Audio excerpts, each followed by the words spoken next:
semuanya. Sore. Ya, hari ini saya dan Visi mau coba share sedikit sesuai dengan judul KSS yang udah disebut, Milenial Cerdas Keuangan.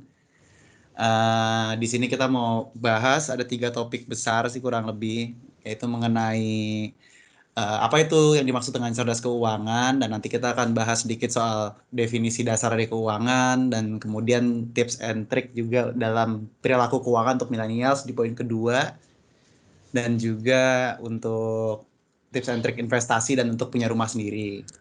Oke, langsung kita mulai aja. Mungkin di sini sifatnya 2 arah, kita nggak satu arah. Jadi yang mau menyanggah atau mau menambahkan, mau koreksi itu kita sangat welcome sekali karena keterbatasan kita juga ya dalam menyediakan materi dan dan lain hal. Ya, kita mulai. Ya, di sini kita mau ke penjelasan dasar dulu soal finansial dan ekonomi. Pada dasarnya sebenarnya kita mesti ngerti dulu cara kerja uang itu kayak apa. Mungkin di sini saya agak mengutip dikit dari penjelasan dari Ray Dalio kalau ada yang tahu. Di sini itu mungkin kita tuh dari kecil nggak pernah diajarin soal apa itu uang, dan nggak pernah diajar untuk mengenal uang karena uang itu dianggap sesuatu yang masih sensitif untuk dibicarakan. Itu adalah pelajaran yang kita terima lah dari kecil, biasa umumnya seperti itu. Dan dari sekolah pun, dari segi pendidikan juga biasanya kita dapat prinsip itu the job is to get a job. Jadi kita nggak ngerti secara detail cara kerja dari uang itu seperti apa. Mungkin pada umumnya yang terjadi itu seperti itu. Padahal pada dasarnya sebenarnya uang itu cuma adalah alat tukar yang digunakan manusia untuk memenuhi kebutuhan dan keinginannya, baik itu jangka pendek maupun jangka panjang. Nah, ditarik lagi dari pengertian itu, maka kita akan mendapatkan definisi dari ekonomi. Ekonomi di sini itu digerakkan pada dasarnya oleh transaksi. Kita bisa lihat di sini, skema sebelah sini. Transaksi itu adalah antara buyer, yang dilakukan adalah antara buyer dan seller. Buyer adalah pembeli dan seller adalah penjual. Di mana pertukaran yang terjadi adalah dengan uang dan barang yang diberikan. Bisa barang, bisa jasa, bisa stok atau saham dan lain hal. Di sini uang pun juga terdapat dalam 2 definisi, yaitu adalah uang dan kredit. Yang mana jika ditotalkan, uang dan kredit itu adalah akan menjadi total spending. Ketika total spending ini dibagi dengan total quantity dari barang yang kita purchase, maka kita akan mendapatkan price atau harga. Nah, prinsip dasar ini yang didasarkan oleh yang menggerakkan ekonomi, yaitu dari segi transaksi. Kumpulan dari transaksi-transaksi pada kaidah dan bidang yang sama itu akan menimbulkan pasar.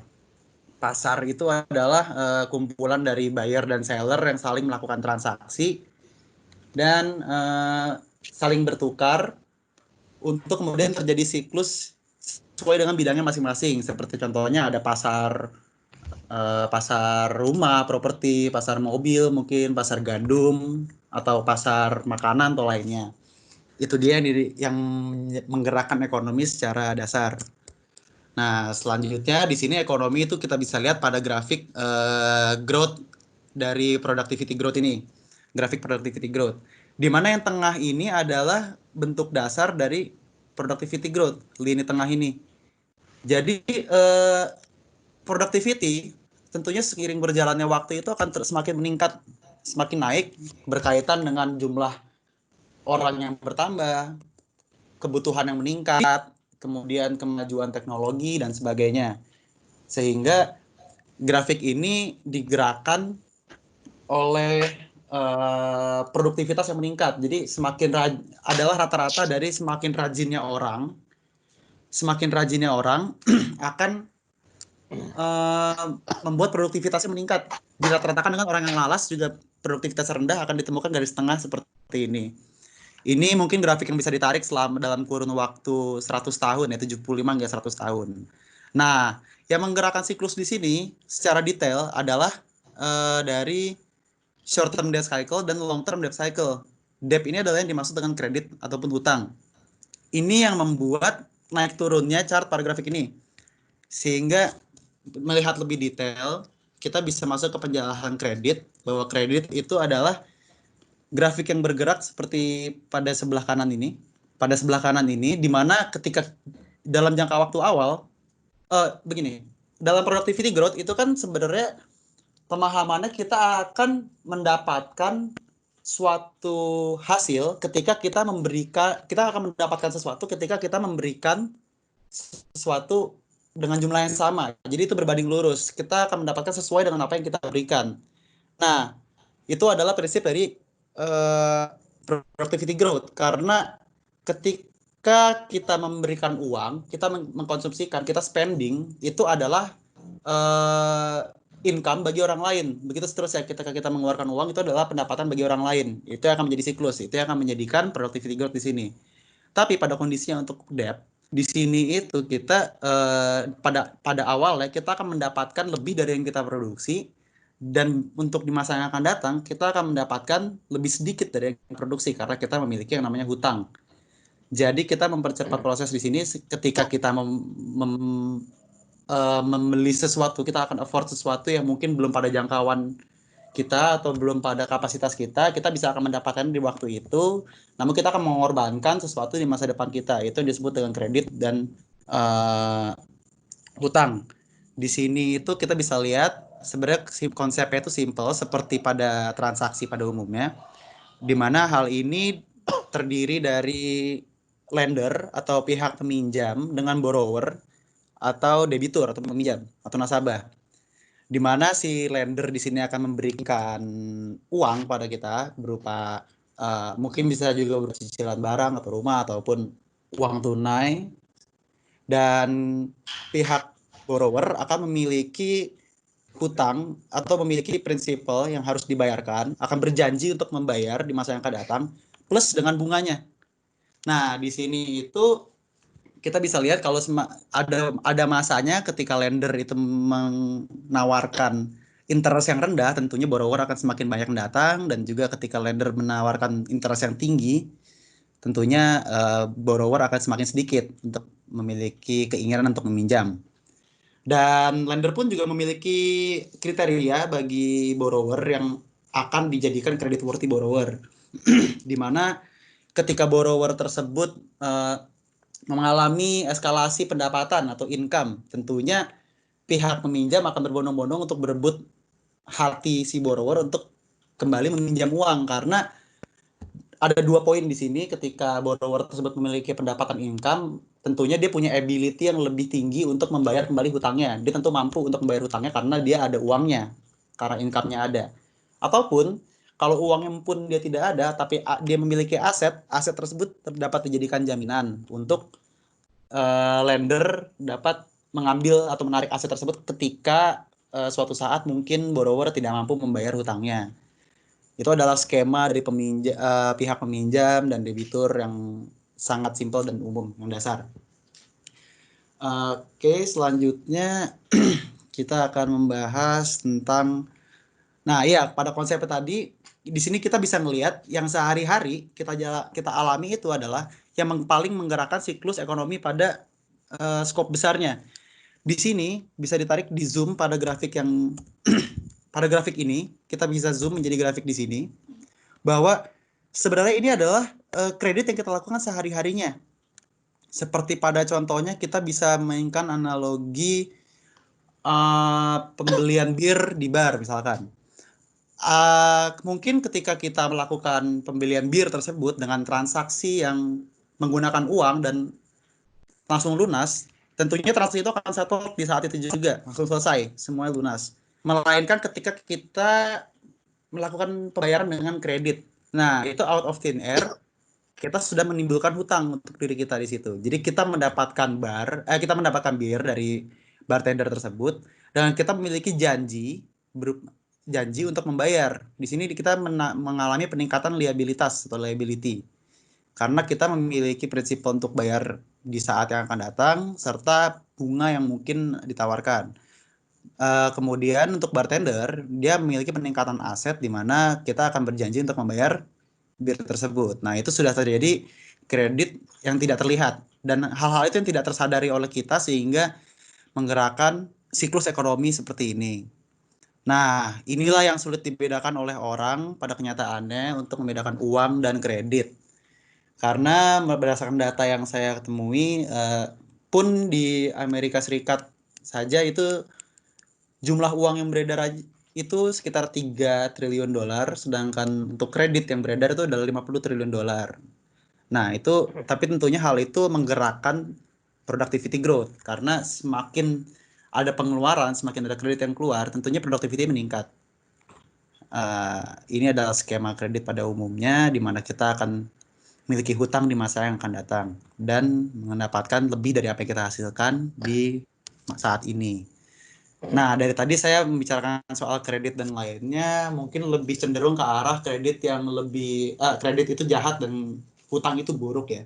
Sebenarnya mungkin tidak selalu seperti itu karena di sini kita bisa melihat ada good debt dan ada bad debt sebenarnya yang berkaitan dengan investasi dan lain hal.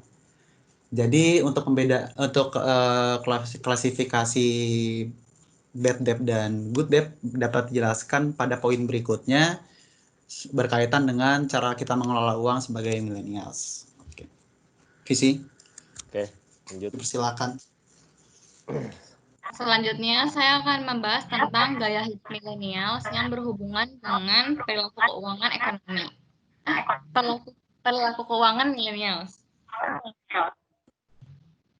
Nah, sebelumnya pasti beberapa dari kita udah sering ngedengar katanya kalau milenial itu merupakan kaum yang susah kaya alias kaum miskin. Nah, di sini itu ada penelitian dari Ben Subiakto, kenapa sih millennials itu lebih konsumtif daripada kaum-kaum generasi sebelumnya.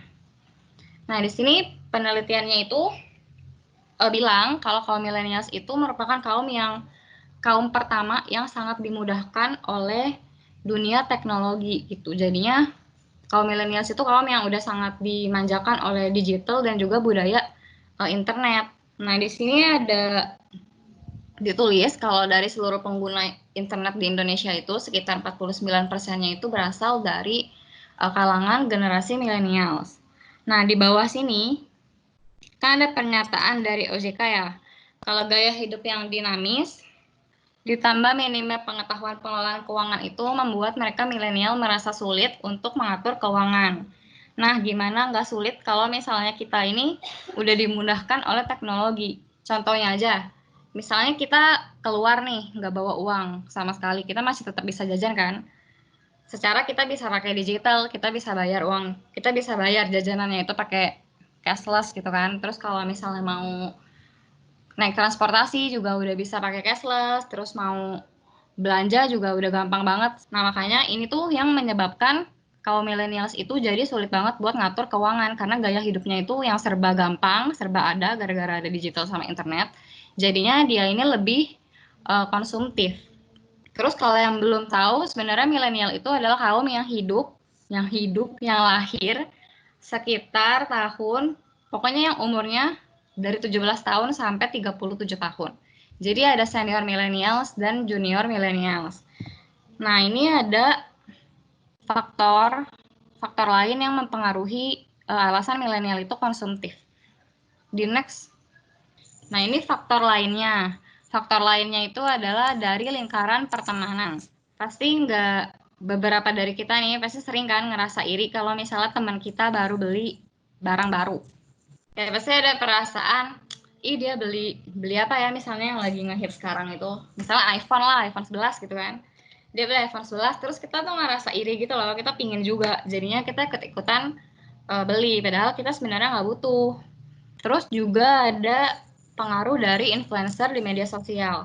Nah, dari penelitiannya si Ben Subiakto ini, kaum milenial itu pasti punya follow satu influencer atau beberapa influencer di media sosialnya. Contohnya itu misalnya di Instagram. Influencer itu kan sering ya di-endorse sama brand atau all shop gitu kan. Nah, kalau millennials itu katanya ngedengerin apa kata influencer. Jadi kalau misalnya influencernya bilang barang ini bagus loh, terus kita tuh jadi tertarik buat beli gitu loh. Padahal sebenarnya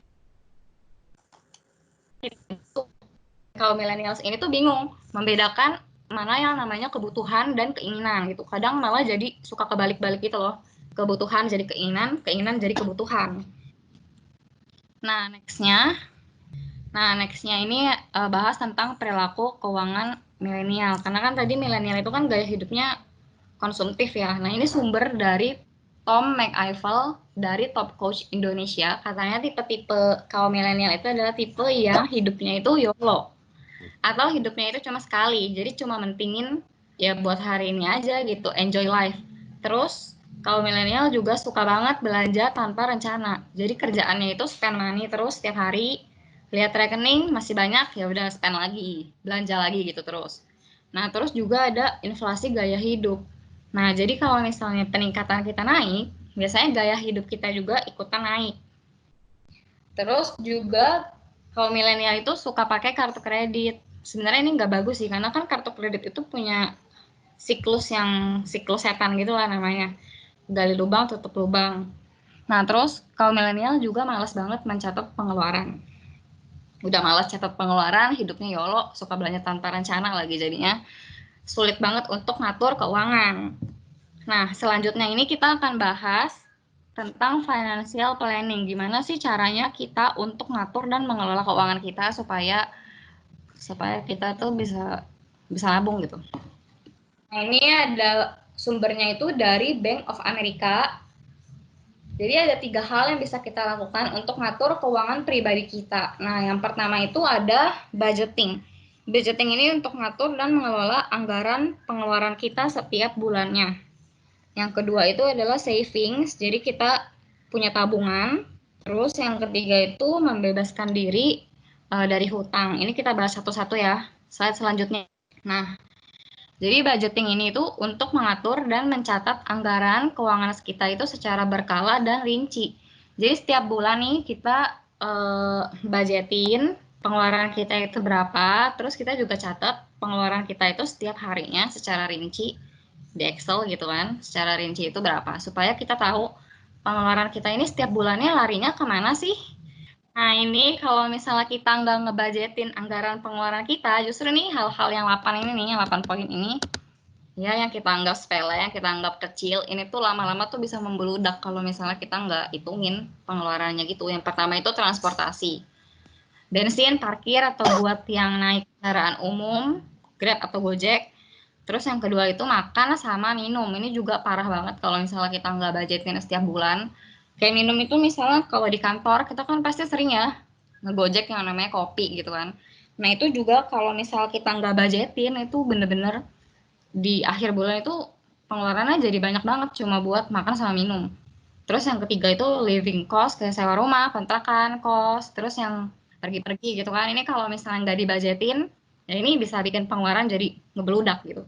Terus buat yang suka traveling atau yang ngerokok, ini juga harus diatur, harus dibajetin anggaran buat 8 poin ini tuh berapa. Kalau enggak, nanti pasti pengeluarannya habisnya cuma gara-gara itu doang. Kayak gitu. Jadinya kalau misalnya kalian nih belum pernah menganalisis budget kita, segera lakukan sekarang. Tapi sebelum analisis budget, ini aku mau jelasin dulu tentang tipe-tipe dari pengeluaran. Next slide-nya. Nah, ini tipe-tipe pengeluarannya. Jadi tipe-tipe pengeluaran itu kan ada 2. Pasti kalian udah tahu ada pengeluaran primer sama sekunder. Kalau primer itu kan udah pasti kebutuhan pokok yang nggak bisa diganggu-gugat lah pokoknya. Terus kalau kebutuhan sekunder itu ya kebutuhan yang nggak tetap. Yang biasanya sebenarnya hukumnya pengeluaran sekunder itu baru bisa terpenuhi kalau pengeluaran primernya itu udah terpenuhi. Tapi kadang kalau kaum milenial itu walaupun kebutuhan primernya belum terpenuhi, kebutuhan sekundernya juga terpenuhi gitu. Nah, ini juga harus kita budgeting. Untuk pengeluaran primer ini dalam sebulan harus berapa, dan untuk kebutuhan sekunder ini sebulan harus berapa. Jadi supaya pengeluarannya itu nggak over budget dan ngebludak gitu. Nah, itu buat yang budgeting. Nah, yang kedua, kayak aku tahu banget kaum milenial itu kan sekarang pasti punya banyak banget kebutuhan dan keinginan. Jadi kadang mereka itu nggak punya tabungan. Nah, ini ada survei dari Go Banking Rates, katanya 41% milenial di US itu nggak punya tabungan. Jadi hidupnya itu ngandalin gaji gitu. Jadi gaji dalam 1 bulannya itu langsung habis. Nah, bayangin kalau misalnya kita nggak punya tabungan. Kayak suatu saat kita jatuh sakit nih, masuk rumah sakit gitu, amit. Terus kita nggak punya tabungan, siapa sih yang bayarin kita buat bayar rumah sakit dan lain-lain? Kalau misalnya masih punya ya orang tua sih masih mending ya. Tapi kalau misalnya ngerantau gitu kan nggak punya siapa-siapa, terus nggak punya tabungan, nggak bisa ke rumah sakit. Nah, Nggak ada terus asuransi. ya nggak ada asuransi. Itu bayangin tuh gimana, masa mau mati di kos, mati konyol gitu kan, gara-gara nggak ada duit buat ke rumah sakit gitu. Nah, terus yang kedua ini kayak sekarang nih. Sekarang kan kita lagi ngadepin yang namanya pandemi COVID-19. Nah, bayangin kalau misalnya kita nggak punya tabungan, terus amit-amit terjadi sesuatu sama kantor kita dipulangin ke rumah, atau misalnya di PHK gitu kan, terus nggak punya tabungan, gimana mau menghidupi diri sendiri? Kalau misalnya kita nggak punya tabungan, kalau misalnya masih sendiri sih nggak apa-apa gitu kan. Tapi kalau yang udah berkeluarga, punya istri, punya suami, atau punya anak, itu kan harus dipikirin juga kan, keberlangsungan hidupnya itu gimana. Nah, next slide. Nah, makanya kita ini harus ubah mindset kita, harus ubah ubah pikiran kita. Kalau misalnya kita nggak nabung dari sekarang, kita mau kapan lagi nabungnya gitu loh. Karena kan usia produktif manusia itu kan terbatas ya. Dan lagi nanti seiring berjalannya waktu, seiring bertambahnya umur, kita tuh makin punya pengeluaran kita itu makin banyak gitu. Belum lagi nanti kita punya keluarga, terus punya anak, kita juga harus pikirin kan biaya anaknya, biaya pasangannya, terus biaya pendidikan anaknya. Belum lagi yang harus membiayai orang tuanya gitu kan.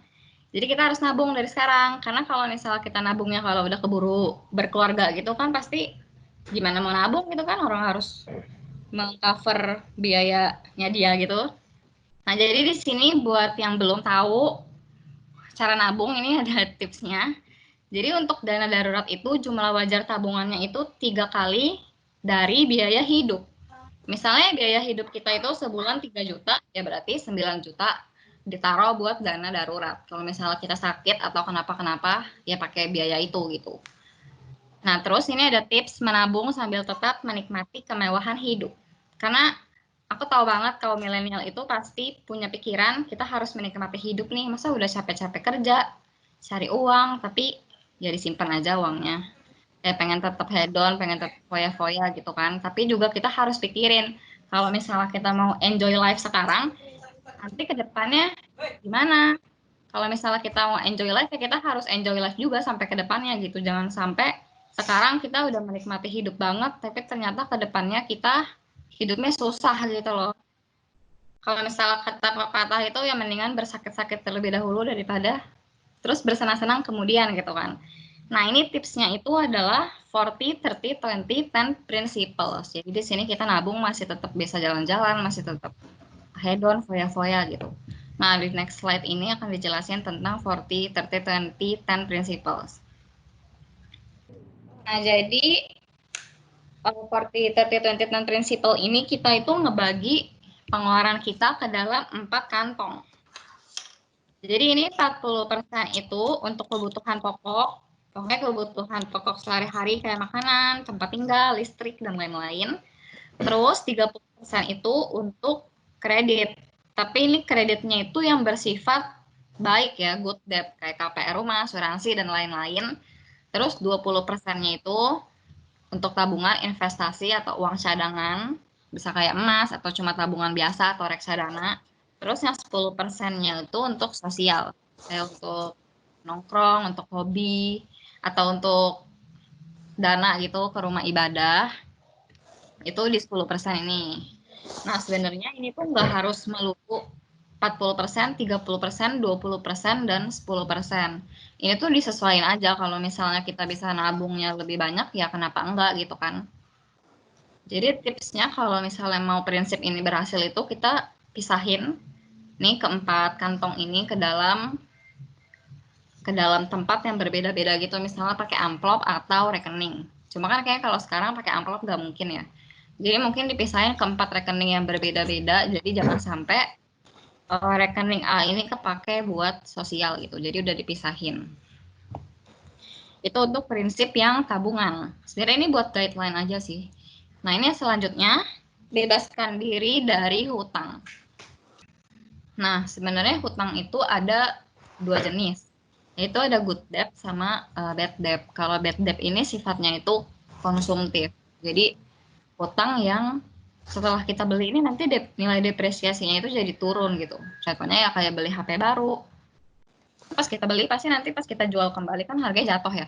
Kalau misalnya good debt itu adalah utang yang sifatnya itu produktif. Contohnya ya kayak KPR rumah, asuransi ataupun investasi di bidang pengetahuan. Itu Eh, untuk yang good debt. Menambahkan aja. Jadi sebenarnya kalau misalnya kayak good debt itu eh, nggak cuma sesuatu yang konsumtif juga ya. Jadi itu diperlakukan misalkan untuk suatu barang atau produk atau apapun yang itu untuk menunjang produktivitas kita. Itu maksudnya good debt. Misalkan ya pendidikan atau ilmu kita mau ambil S2 lagi dengan cara kita mencicil, itu masuk ke good debt. Atau bisa juga handphone, tapi memang handphone itu memang diperlukan untuk menunjang produktivitas kita yang sesuai dengan Kerja. pekerjaan kayak gitu. Once kayaknya untuk sebagai menambahkan ego untuk sosialita, nah itu baru dibilang bad debt kayak gitu sih. Jadi kalau misalkan kita ngomong mobil dan emang pekerjaannya misalkan dia Grab Membutuhkan atau mobil. ojek online butuh mobil, ya itu bisa dibilang sebenarnya dia good debt. Sorry, asuransi itu masuk debt juga ya? Jadi debt itu kan kayaknya utang gitu kan? Kalau dari yang aku baca, katanya asuransi itu masuk ke dalam good debt. Soalnya kita kan kalau asuransi itu bayarnya tiap bulan ya ke asuransinya. Jadi dia dinamain sebagai good debt. Gini sih, maksudnya debt ini dalam artian apa ya?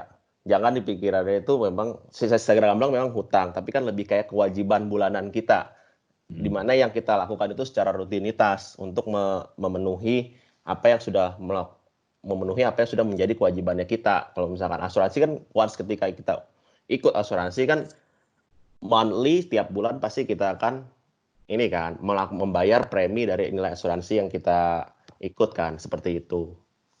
Jadi kalau bisa kita ini membebaskan diri dari yang namanya bad debt. Gitu. Selanjutnya akan dijelaskan oleh Joy. Ya, sebelumnya kan tadi sama Ibu Visi udah dibahas mengenai good debt, disinggung sedikit good debt dan bad debt, dan pembahasan mengenai investasi, ada pertanyaan juga soal asuransi. Nah, ini kita akan bahas mungkin dasarnya tentang investasi. Nah, jadi apa sih investasi itu? Sebenarnya ya, investasi itu mungkin bisa diartikan sebagai upaya penanaman modal untuk mendapatkan keuntungan di kemudian hari. Jadinya kita akan melakukan pengeluaran yang mungkin dapat disebut juga sebagai kasarnya hutang, seperti asuransi. Tapi sebenarnya kita akan menabung untuk masa depan kita. Asuransi mungkin bisa contohnya asuransi pendidikan atau asuransi kesehatan. Jadi kalau pendidikan kan kita kan menabung, kita mengeluarkan uang monthly atau annually, tetapi untuk keuntungan yang kita dapatkan di masa depan, seperti kita akan menambahkan ilmu atau masukin ilmu ke dalam diri kita dari pendidikan yang kita dapatkan di masa yang akan datang. Kemudian kita akan bahas lebih dalam mungkin soal investasi dari segi finansial ya. Kalau itu kan investasi ke kesehatan atau investasi pendidikan kan mungkin secara non finansial. Nah, di sini kita akan menyinggung kembali soal good debt kalau di investasi yang berhubungan dengan finansial.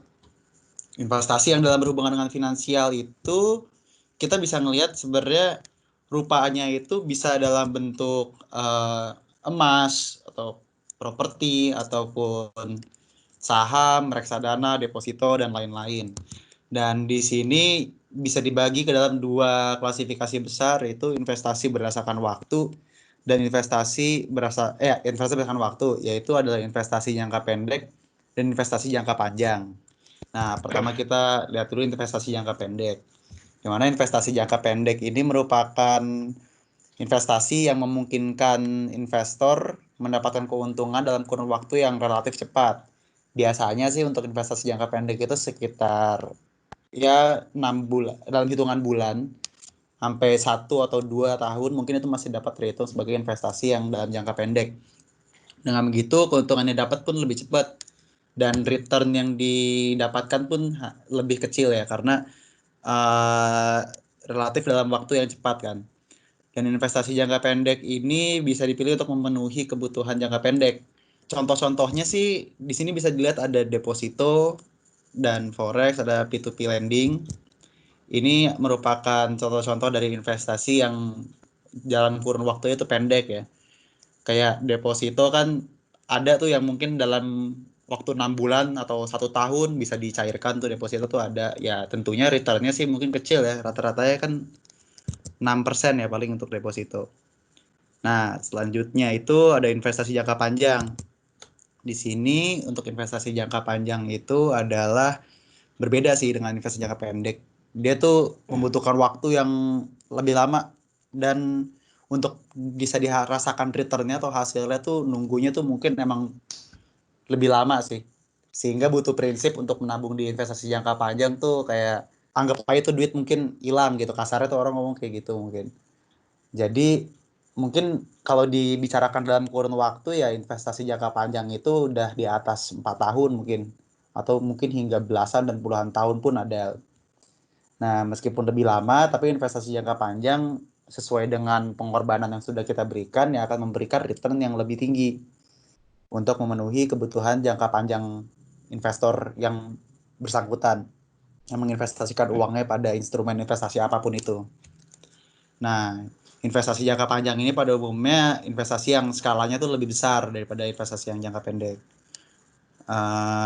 Contoh-contohnya sih bisa dilihat seperti mungkin reksadana atau saham ataupun program pensiun dan properti. Seperti contohnya mungkin kita bisa lihat properti ya. Properti itu kan memang aset yang secara pemahaman awamnya pasti harganya tidak akan turun dan harganya naik terus. Cuman untuk peningkatannya kan mungkin rate-nya tidak tebak dan kecil.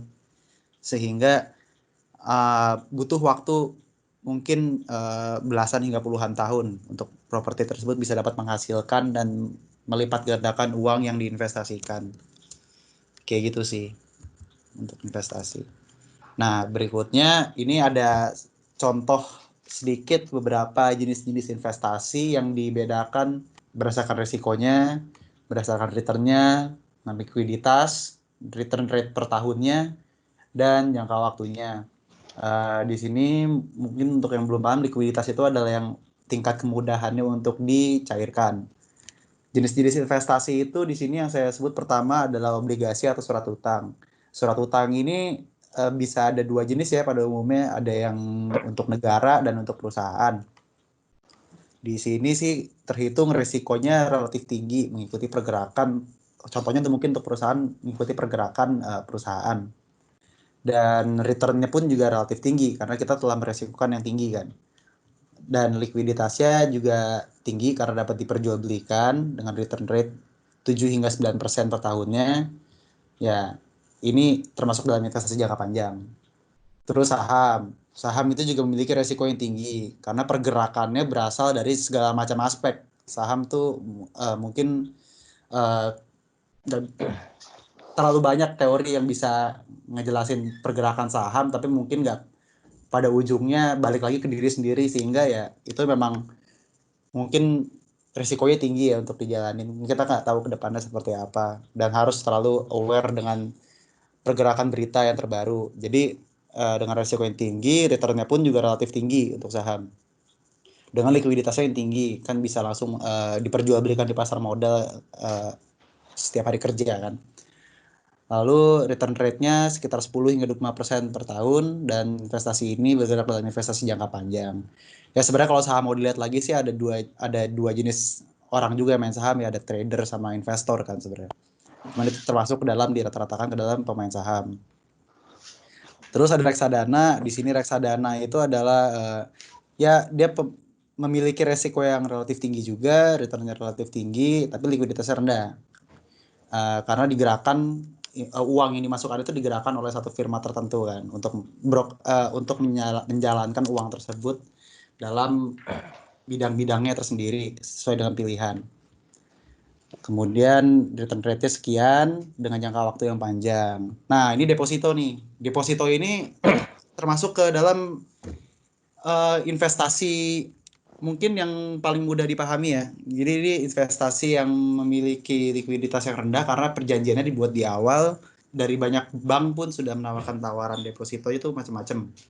Di sini juga bisa dimainkan dalam investasi jangka pendek dan mungkin juga dalam jumlah uang yang lebih kecil.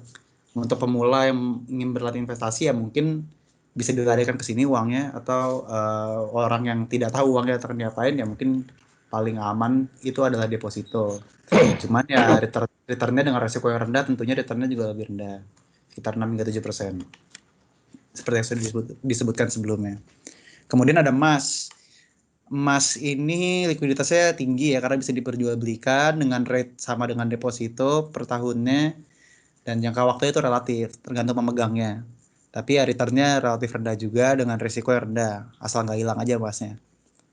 Properti juga demikian, karena bentuknya fisik, penting kita bisa jaga, kita bisa maintain.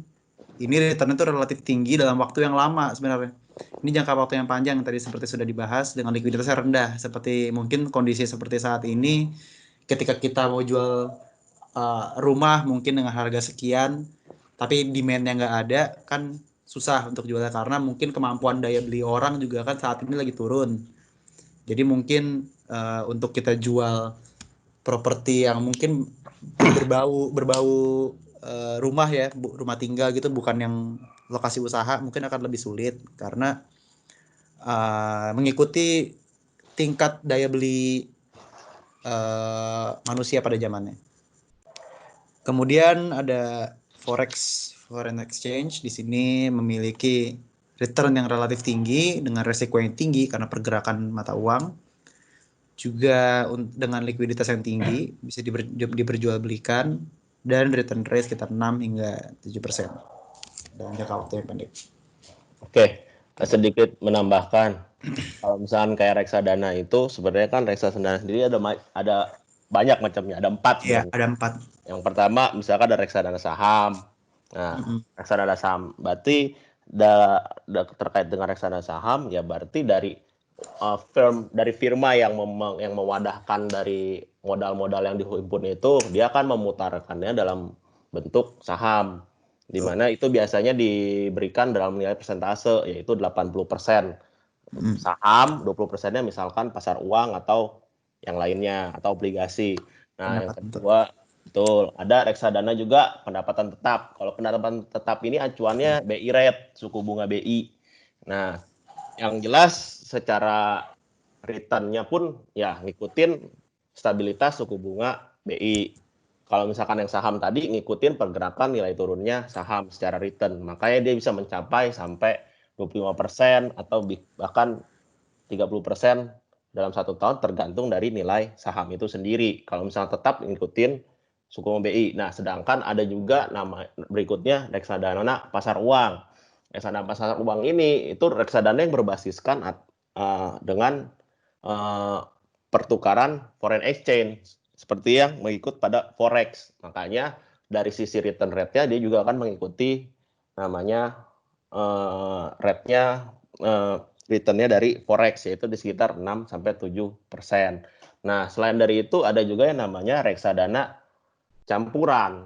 Nah, reksadana campuran ini itu merupakan kombinasi dari saham, obligasi, dan forex, pasar uang. Jadi dilihat dari nilai porsi dari persentasenya aja, dari ketiga itu dibagi kurang lebih sama rata. Nah, makanya itu itu disebut dengan reksadana campuran. Seperti itu sih. Ya, silakan.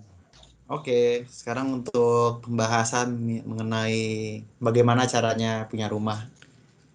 Ya, kembali di disclaimer lagi ya, ini juga kita hanya sharing karena saya juga belum beli rumah sendiri.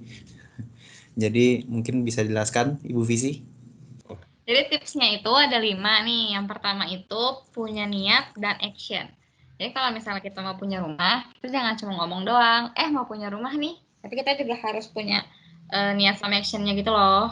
Terus yang kedua itu kita harus merencanakan alokasi tabungan kita. Jadi sebenarnya kita harus tahu dulu nih income kita tuh berapa, cukup gak sih kalau misalnya kita pengen beli rumah, jangan sampai income kita aja belum bisa nge-cover kebutuhan sehari-hari kita, terus kita mau beli rumah gitu kan, sama aja kayak kayak masuk ke lubang buaya gitu kan. Terus kita juga harus tahu DP dan biaya lain-lainnya. Kalau punya rumah itu kan ada biaya DP-nya kan, biaya DP-nya itu kan biasanya nggak murah. Terus biaya lain-lainnya itu kayak bayar pajak, terus provisi ke bank, terus sama bayar notaris, kayak gitu tuh juga harus dipikirin gitu. Nah, yang ketiga itu ada investasi produk keuangan jangka panjang dengan likuiditas tinggi. Nah, ini yang tadi udah disebutin sama Bapak Jo ya di slide sebelumnya itu, contohnya misalnya kayak obligasi atau surat utang. Terus yang keempat itu searching dan update terkait rumah yang diincar. Jadi ini penting banget buat cari lokasi sama fasilitas rumahnya. Jangan sampai kita beli rumah nih udah bela-belain beli rumah, tapi ternyata lokasinya itu adanya di ujung dunia gitu kan, sama aja kan. Nah, terus kita juga harus pertimbangin nanti lokasi rumahnya itu, daerah rumahnya itu kira-kira bakal jadi daerah yang berkembang atau enggak. Kita juga harus pertimbangin itu. Lihat Nah, dari terus developernya. Terus fasilitasnya itu bagus atau enggak di sana. Jangan sampai kita udah beli rumah tapi ternyata fasilitasnya jelek, kan sayang kan. Jadinya ya harus pertimbangin kalau misalnya mau beli rumah itu lokasi, fasilitasnya, pokoknya update-update lah mengenai rumah-rumah yang dipengen gitu. Dan yang pasti belinya itu harus sesuai sama yang kita bisa ya. Jangan sampai kita beli rumah yang harganya 5M tapi ternyata kita nggak bisa bayar gitu harga per bulannya. Ngacu ke itu sih, ngacu ke porsi yang tadi lagi. Jadi yang 40. yang 40, 30, 20, 10 itu ukurnya lihatnya dari situ lagi. Makanya kan dengan total yang 30%. Seperti itu. Iya. Nah, terus yang terakhir itu kita harus ambil KPR yang paling panjang. Kenapa? Sebenarnya ini ya balik lagi ke yang 40, 30, 20, 10 principle tadi. Jadi ya kalau misalnya income kita cuma 10 juta terus mau ambil yang 10 tahun kan kayaknya nggak mungkin banget ya. Mau bayar pakai apa gitu kan. Jadi ambil aja yang paling panjang. Toh juga harga rumah itu kan nanti harga jualnya itu makin tinggi kan. Kan kalau cicilannya makin lama, bunganya juga makin gede. Kalau mau ngakalin, sebenarnya itu tergantung lagi balik ke niatnya. Kalau misalnya kita mau dapetin bunga flat terus, setiap periode bunga flatnya itu berakhir, kita urus lagi, kita refinancingkan ke bank yang baru. Makanya itu nanti akan dapat flat rate lagi. Misalkan sebagai contoh, saya ambil nih satu bank, saya dapat flat rate bunga 5% dalam 3 tahun. Ya, lalu di akhir mau tahun 3, ya tergantung lagi apakah kita mau mengikuti dengan floating rate suku bunga BI yang dari existing atau kita mau men-refinancingkan itu supaya kita dapat flat rate lagi. Seperti itu. Itu salah satu biasanya yang kalau emang niat itu dikejarin seperti itu. Saya punya teman dalam 10 tahun dia bayar, dia selalu dapat bunga 5% sampai 4%. 5%, 5-6% aja. Nggak pernah kurang dari segitu. Cuma memang secara effort kita lebih banyak. Seperti itu. Makanya untuk kalau misalkan kondisi kenapa ngambil yang paling panjang, yaitu balik lagi ke tingkat kemampuan dan income kita seperti apa sebenarnya. Tapi kan karena kan yang dituntut di situ adalah nilai 30% dari total income. Ya kalau misalkan total income-nya kita memang sudah tinggi, ya kita ambil dengan nilai periode yang lebih rendah, ya itu wajar. Tapi kan kalau misalkan kita belum capable ke sana, kita ambil dengan paling banyak pun tidak masalah. Karena kalau misalnya kita mengambil KPR, itu ada yang namanya pembayaran pokok utang yang diberikan tiap tahun. Itu biasanya masing-masing bank itu punya kebijakan sendiri ya. Ada yang cuma boleh 1 kali atau 2 atau bahkan sampai 3 kali kita untuk memberikan pembayaran yang lebih terhadap pokok hutangnya. Seperti itu. Ya sama aja kalau misalnya kita punya uang yang lebih banyak, kita bisa tiba-tiba mendapatkan bonus gitu misalkan 10 kali gaji. Oh, cukup nih buat langsung lunasin, itu kan pelunasan dipercepat nggak masalah juga. Kita hanya bayar penaltinya aja, yang dimana biasanya penalti dari nilai total bunga sisanya, seperti itu. Makanya kenapa salah satunya di sini ambil durasi yang paling panjang terlebih dahulu, karena untuk kedepannya kan kita nggak tahu juga bagaimana profesi kita atau perjalanan karir kita seperti apa kedepannya. Perihal untuk itu mau darinya awalnya kita ambil 20 tahun, terus tiba-tiba dalam 2 tahun ke depan kita memperpendek dari 10 tahun, itu nggak masalah juga. Kita hanya sebatas merefinancing itu ke bank lain, itu selesai masalah. Jadi kita nggak perlu mikirin, oh nanti bunganya panjang, kalau misalkan dihitung sampai 20 tahun, ini nilainya sama aja 3 kali rumah. Semuanya yang namanya KPR memang begitu. Nggak ada yang kayak gitu. Kecuali bukan KPR ya, kecuali yang dari yang existing sekarang ada yang namanya cicilan tanpa bunga dalam 1 tahun atau dalam 1 tahun. Nah, itu kan namanya cash bertahap. Nah, itu mah beda lagi, beda hal. Seperti itu. Oke, lanjut lagi, Visi. Tanya dong, Fit. Tanya Ya. dong. Refinancing itu susah nggak syaratnya? Ya nggak susah, maksudnya itu syaratnya sama aja seperti kita mengajukan KPR ke bank. Syaratnya seperti itu. Dimana kita punya nilai, misalkan kita punya nilai aset nih, kita punya rumah dengan harga kita sebagai contoh misalkan 500 juta. Nah, di 2 atau 3 tahun ke depan nilai itu kan udah pasti bukan 500 juta lagi, benar kan? Misalkan bisa jadi udah 600 juta atau 700 juta. Nah, kita kan bisa kalau kita mau melakukan refinancing ya kita ajukan dengan bank yang berbeda dengan nilai aset yang tetap sama meskipun nilai jual aset kita lebih tinggi. Biasanya kalau misalkan nilai jual aset kita lebih tinggi, itu kita bisa dapat nilai yang lebih dalam artian even kita bisa dapat cash tambahan untuk yang bisa kita pegang. Sebenarnya kayak gitu karena value dari si rumah itu udah beda.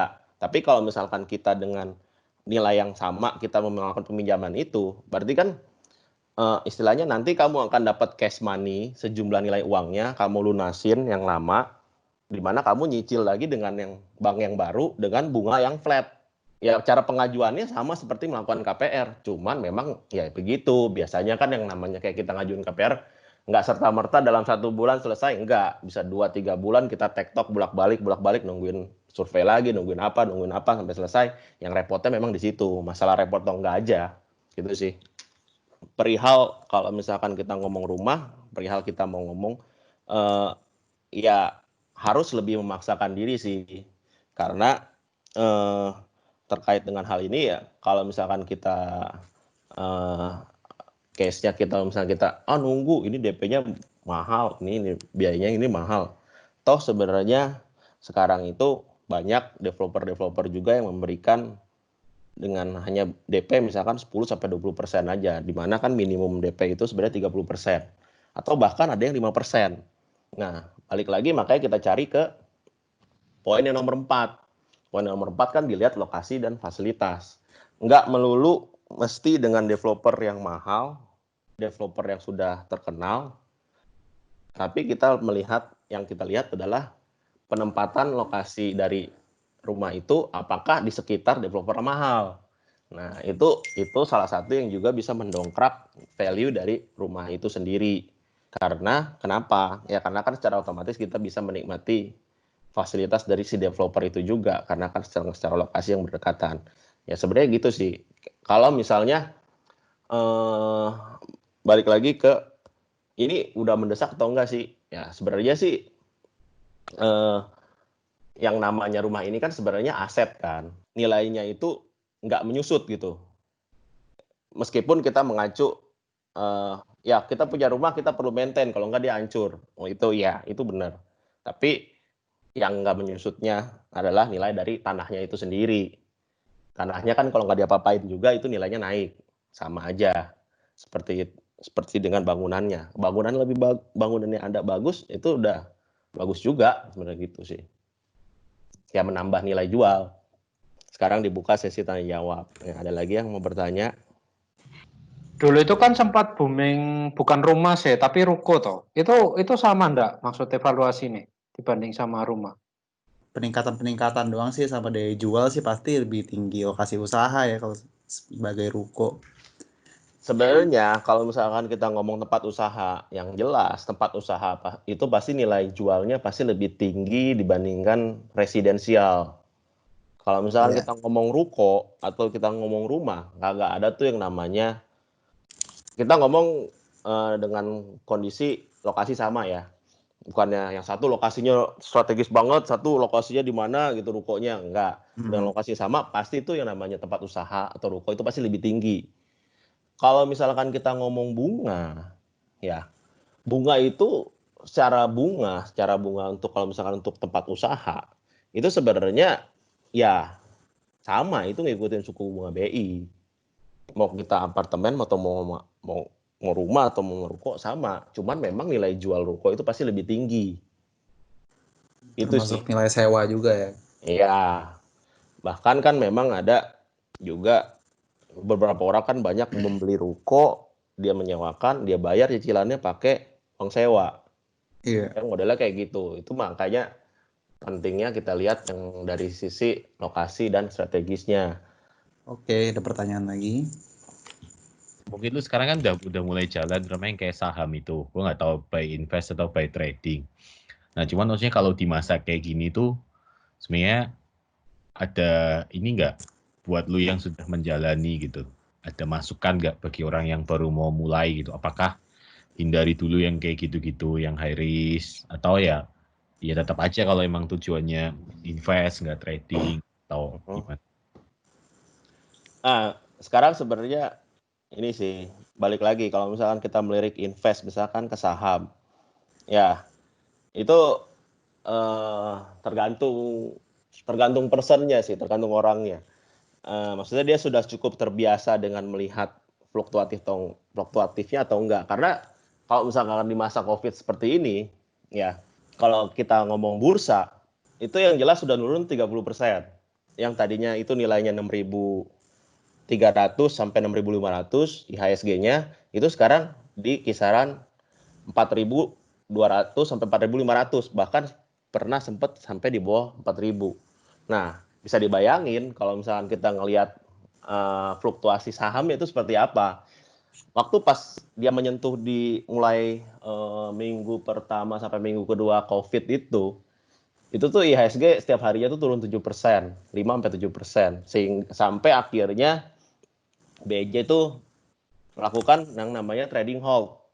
Trading halt tuh apa? Itu jadi yang biasanya nggak pernah ada tuh, jadi karena ada efek COVID ini, itu dibikin trading halt yang membatasi penurunan IHSG itu maksimum 5%. Jadi setiap dia IHSG-nya turun 5%, itu transaksinya akan di-freeze 30 menit. Baru ntar boleh transaksi lagi. Sampai seperti itu untuk menjaga sebenarnya range IHSG-nya itu nggak jomplang. Karena sebelumnya itu satu hari itu pernah turun sampai hampir 10%. Makanya sekarang dibuat trading halt. Terus kalau misalkan kita ngomong seperti ini, boleh nggak ngambil saham atau enggak? Ya kalau misalkan kita ngomong saham, sekarang ini semua harganya itu udah diskon. Jadi kalau misalkan kita lihat yang namanya saham blue chip itu saham yang istilahnya perusahaan-perusahaan yang besar, yang bisa dibilang udah di atas 10-20 T lah. Nilai valuasinya udah di atas bisa 100 T. Ya, contohnya gampang lagi, bank-bank besar itu udah pasti saham blue chip. Nah, saham blue chip itu nilainya udah bisa dibilang ada yang turun sampai 80% dari nilai seharusnya. Atau kalau misalkan kita ngomong kayak properti yang gede-gede seperti kalau misalnya ada Wika atau misalkan Waskita atau PP Pro, seperti itu, properti dari BUMN, itu dari harga asalnya itu sampai sepertiga kalinya. Sepertiga kalinya which is yang kalau misalkan kita ngomong itu 2.000, itu nilainya cuma 400. Kalau misalkan itu kita ngomong buat jangka panjang tuh, ya sebenarnya ya kita beli saat sekarang, kita jual lagi 5 tahun ke depan dah. Paling cepat. Sebenarnya kalau misalkan dengan prediksi COVID itu kan paling lama kemungkinan 1,5 tahun dari sekarang. Tapi kalau misalkan kita menilik ke 2008, pemulihannya itu baru ada di tahun ketiga. Jadi 2008 krisis, 2009 mulai memasuki puncak, 2010 dia mulai turun, baru 2011-nya dia baru mulai menanjak. Nah, makanya kalau misalkan saya bilang kalau misalkan untuk dari sisi saham, ya kemungkinan 3 sampai 5 tahun lah. Kalau mau paling aman di 5 tahun ke depan. Nilainya itu balik ke awal. Apalagi ini dengan prediksi yang kemarin yang kita lihat sendiri dari Pak Guntur. Pertumbuhan ekonomi di Indo tahun depan malah dibilangnya 8%. Kalau misalkan COVID reda. Tapi dengan kondisi sekarang, syukur nggak minus aja, itu udah termasuk hebat sebenarnya. Kalau misalkan Indonesia bisa melampaui ternyata pertumbuhan ekonominya dia nggak minus nih, itu bisa dibilang sangat hebat sebenarnya. Yang 8% 2021 itu bisa aja kemungkinan ke-achieve. Nah, dari situ bisa kita lihat kalau misalkan dengan ngomong annually tiap tahun itu 5-8%, di tahun kelima kemungkinan kan 40% dari sekarang. Nah, ISG-nya udah berapa? Balik ke harga normal aja, dari kalau misalnya kita ngomong yang tadi, dia meskipun saham blue chip tapi harganya cuma 1/3 dari yang seharusnya, itu udah 300%. Seperti itu, kalau kita ngomong jangka panjang ya. Tapi kalau misalnya kita ngomong jangka pendek, ya itu sih harap-harap cemas sebenarnya. Karena bisa dibilang kalau misalkan kita ngomong bursa ya, kalau untuk zaman sekarang, itu rata-rata cuma bergantung sama yang namanya trader besar. Ya udah jadi kayak judi sebenarnya kalau misalkan kita ngomong sebagai day to day trader yang bisa swing trader yang misalkan dia semingguan dia melakukan trading, ya itu pasti nggak bisa diprediksi gitu. Kalau yang ngomongin saham itu kan ada 2 tipenya kalau misalkan kita mau invest saham. Yang satu itu invest as a trader, di mana kita ngambil untuk kita dapat capital gain. Capital gain itu adalah keuntungan yang kita dapat dengan perbedaan harga jual dan beli. Jadi spread selisihnya itu yang jadi margin buat kita, itu namanya capital gain. Jadi kalau misalnya kita beli di 1.000, terus dia naik 10% jadi 1.100 per satu lembar sahamnya. Selisihnya itu yang disebut namanya capital gain. Nah, tapi kalau misalkan yang kedua tipenya adalah investor. Investor ini yang lebih ngelihat ke fundamental. Fundamental itu apa? Kalau misalkan kita lihat company, itu fundamental kita lihat yang namanya laporan keuangan. Kita lihat yang namanya laporan keuangan. Nah, itu biasanya untuk investor ya dia bentuknya jangka panjang. Kita lihat kinerjanya gimana, day to day, year to year-nya, YoY-nya naik enggak, pertumbuhannya gimana, market share-nya berubah apa enggak, terus dari sisi manajemennya gimana, bagus apa enggak, integritas apa enggak orangnya, isinya korupsi semua apa bukan. Nah, itu yang namanya fundamental trade. Jadi fundamental analisa berdasarkan investment. Nah, range-nya paling cepat bisa 3 tahun sampai 5 tahun. Sebenarnya kayak gitu kalau kita ngomong saham. Tapi kalau misalkan kita ngomong properti, saat ini kalau misalkan mau beli properti, ya itu bisa juga karena kondisinya memang ya propertinya sendiri lagi jatuh. Lagi jatuh juga. Cuma kekhawatirannya adalah satu, ngajuin KPR-nya bisa jadi lebih susah. Karena apa? Ya itulah, karena bank takut dari sisi nasabahnya itu kena PHK. Kecuali ASN atau BUMN itu kan ditanggung sama pemerintah dan sudah dipastikan nggak mungkin. Pasti cari dari sisi survei dan analisanya itu pasti lebih berat dari sisi bank. Cuman memang gampangnya kayak gitu. Kalau misalnya kondisi properti sendiri sekarang ya lagi jatuh dan developer juga banyak yang ngasih diskon kan. Ya karena dia nggak bisa jualan juga dan daya beli masyarakatnya nggak ada. Itu satu. Nah, satu lagi bocoran. Yang punya KPR nih kalau misalkan mau ngajuin relaksasi itu sekarang bisa juga sebenarnya. Kalau bank itu sama seperti kayak Multifinance, dia punya program seperti itu ketika COVID. Jadi kalau misalkan kita mau ngajuin, misalkan kita mau free cicilan 6 bulan, di mana 6 bulan dipajakin ke belakang, itu bisa juga. Kondisi sekarang ya. Gitu sih yuk. Oke, Fit. Thank you, Fit. Yuk. Kalau harga saham tuh sekarang sudah pada diskon gitu kan, Ko. Ya. Nah, cara Koko tahu suatu perusahaan itu udah lebih murah daripada nilai fundamentalnya gimana ya, Ko? Oke. Sebenarnya kan dari tiap saham itu kan dari sisi nilai fundamentalnya itu kan kita bisa ngitung yang namanya PER ya atau EPS, earning per share-nya berapa.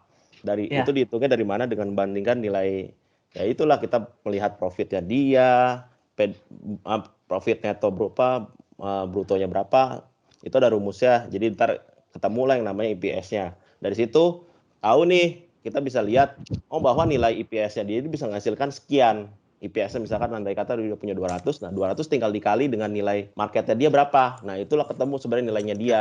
Kan kalau kita ngomong earning per share itu kan per lembarnya kan. Sebenarnya kan dari total itu kita kan bisa tahu sebenarnya yang dia buka ke pasar itu sahamnya itu udah berapa lembar sih. Nah itu kita bisa bandingin tuh. Nah ntar kita tahu book value-nya dia itu sebenarnya seharusnya tuh berapa. Di compare juga sama market share-nya dia, market cap-nya. Nah itu tahu nilainya dia itu seharusnya berapa. Nah kalau misalkan mau lebih gampang, itu biasanya udah diinfoin juga. Kalau tadi itu cara manual, kalau misalkan kita ngelihat dari koran, laporan keuangan kasihan, laporan keuangannya kita hitung manual, ntar kita tahu nilai seharusnya berapa. Aplikasi-aplikasi ada sekuritas, itu biasanya dia udah kasih tahu tuh nilai price to book value-nya itu nilainya berapa. PBV namanya. Gitu. Itu PBV adalah nilai seharusnya. Rata-rata nih kalau kita blue chip nih paling 0,5 atau 0,4, ada yang 0,2. Itu kayak gitu. Untuk menentukan perusahaan itu bisa bertahan atau enggak. Gimana cara kita nentuinnya? Oke. Ya, thank you pertanyaannya. Satu. Feeling. Enggak, yang paling gampang kita ngomong bank dulu. Yang paling gampang kita ngomong bank. Bank ini sanggup bertahan atau enggak? Oke. Bank itu termasuk ke LPS enggak? Nah, lembaga penjamin simpanan. Nah, itu tuh maksudnya bank yang ditunjuk emang dia termasuk dalam lembaga penjamin simpanan, itu pasti dia diakui sama BI bahwa dia punya likuidasi yang kuat terhadap dia punya modal. Kayak gitu sih. Itu kalau kita ngomong bank paling gampangnya. Nah, tapi kalau kita ngomongin di luar itu sebenarnya agak susah. Cuman memang paling kita compare dari sisi capital modalnya dia. Maksudnya, apakah perusahaan ini itu termasuk ke dalam salah satu perusahaan yang diversifikasi usahanya tuh bukan cuma itu doang gitu, bukan satu bidang doang gitu. Kalau misalnya kayak kita ngomong grup Indofood atau Indo Group, Saling Group atau apa gitu.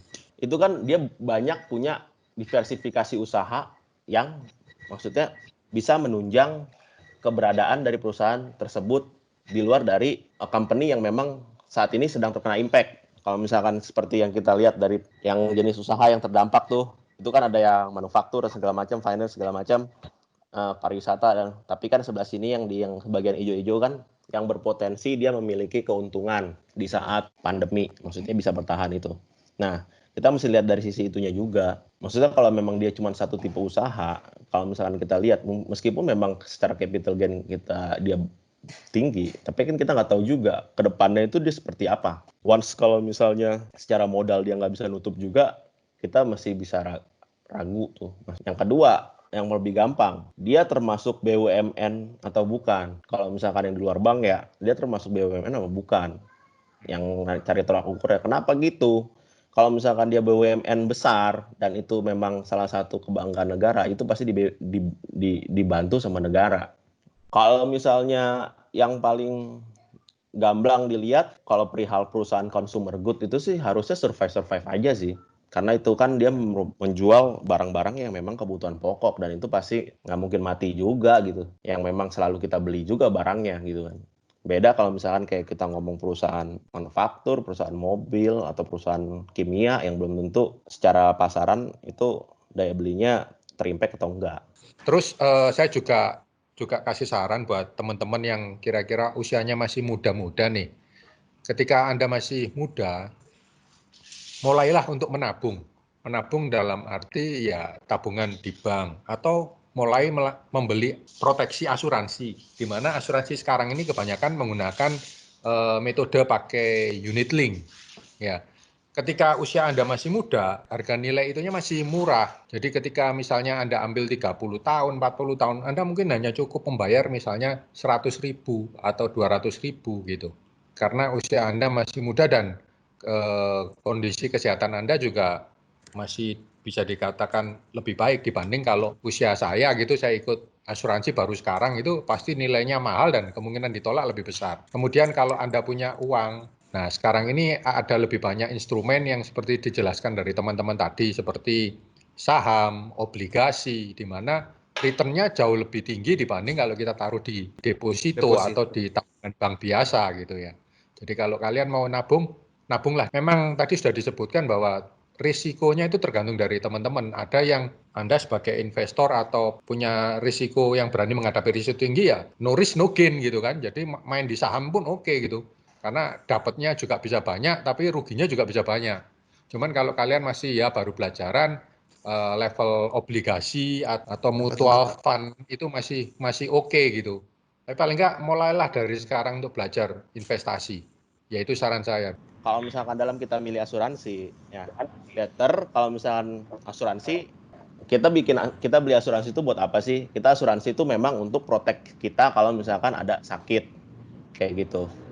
Jadi nggak melulu kita sebenarnya mengharapkan return dari insurance. Ya itu memang satu hal. Memang itu satu hal. Mereka bisa memberikan ya seperti yang tadi Pak Vivo bilang itu ada unit link atau ada funding yang melakukan ke saham sebenarnya bentuknya. Nah itu memang ada. Tapi maksudnya kita nggak bisa mengharapkan dari situ. Karena itu balik lagi kalau misalkan mereka melakukan perputaran uang di sana, itu ada potensi loss gitu loh. Itu ada potensi yang memang itu merugikan. Jadi kalau misalkan dari saya pribadi, kalau misalkan insurance ya memang full premi itu untuk insurance, di mana itu saya bisa menikmati once ketika kalau misalkan saya sakit, saya menerima pergantian biaya yang di mana saya bisa menikmati gitu.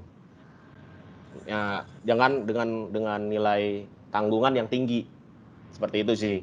Jadi kan kalau misalnya memang ya bukannya saya merusak agent insurance sih, tapi itu lebih ke pengalaman aja, share aja. Kalau misalkan memang insurance ya hakikatnya untuk insurance ya baiknya kita beli insurance yang memang untuk insurance gitu. Jadi jangan sampai kita teriming dengan proses return-nya, tapi suatu saat ketika melampaui batas waktu itu tidak terjadi gitu. Itu kalau misalkan teman-teman saya yang ada di bagian finance itu rata-rata juga seperti itu sih. Kalau misalkan ikut insurance, ya mereka emang ikut untuk insurance-nya gitu. Kalau misalkan untuk investasi, ya melakukan dia dengan membeli ya produk investasi seperti reksadana atau obligasi seperti itu. Itu sih tambahannya. Ya sekian KSS dari mobile ya. Terima kasih untuk yang udah join. Oke. Terima kasih. Ya, sampai jumpa di lain waktu. Ya, terima kasih semuanya. Thank you, T-Mobile. Terima kasih, Visi. Thank you, Visi. Thank you. Thank you. Thank you, David. Thank you. Thank you. Have a good day.